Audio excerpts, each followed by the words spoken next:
Hi everyone, it's Brenda from Old Millbrook School Early on Child and Family Center, and today we are reading The Snail and the Whale.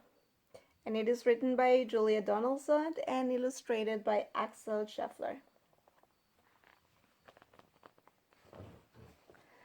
This is a tale of a tiny snail and a great big great blue humpback whale. This is a rock as black as soot, and this is a snail with an itchy foot. The sea snails slither all over the rock and gaze at the sea and the ships in the dock. And as she gazed, she sniffed and sighed. The sea is deep and the world is wide. How I long to sail, said the tiny snail.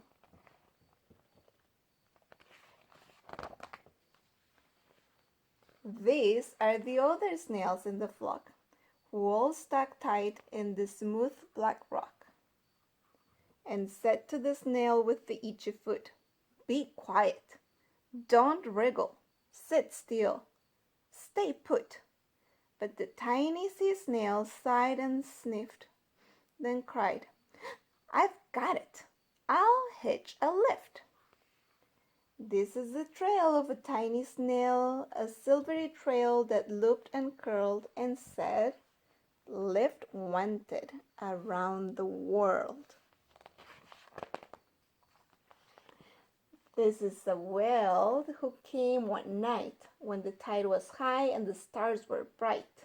A humpback whale, immensely long, who sang to the snail a wonderful song of shimmering eyes and coral caves and shooting stars and enormous waves. And this is the tale of the humpback whale. He held it out of the starlit sea and said to the snail, "Come, sail with me." This is the sea so wild and free that carried the whale and the snail on his tail to towering icebergs and far off lands, with fiery mountains and golden sands.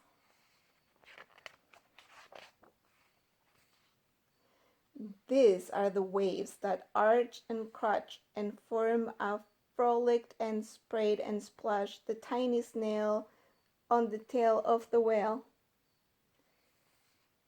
These are the caves beneath the waves where stripy fish with feathery fins and sharks with hideous toothy grins swam around the whale and the snail on his tail.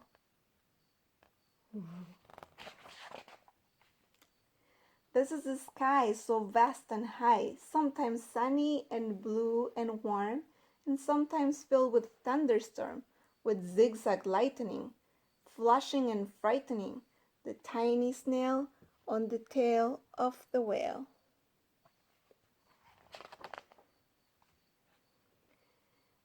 And she gazed at the sky, the sea, the land, the waves and the caves and the golden sand.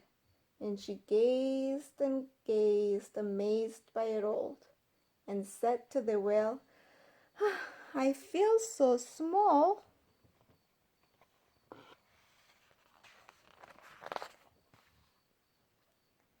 But then came the day the whale lost his way.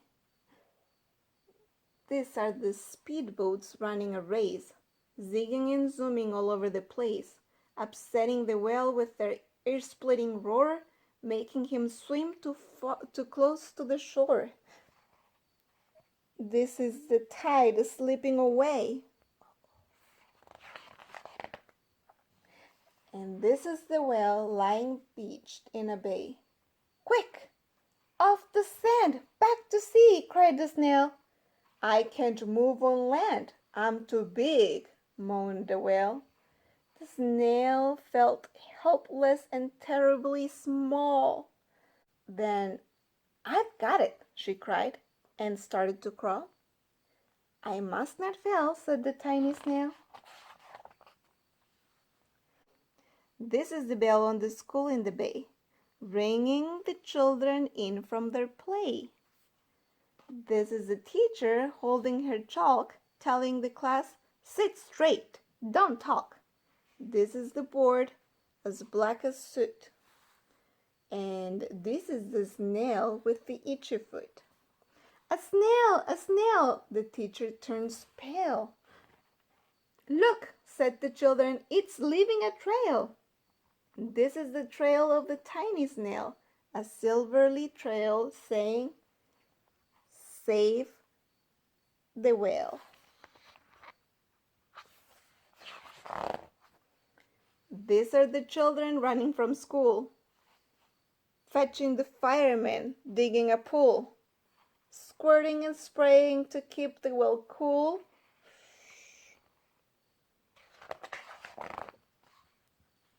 This is the tide coming into the bay. And these are the villagers shouting, hooray! As the whale and the snail travel safely away.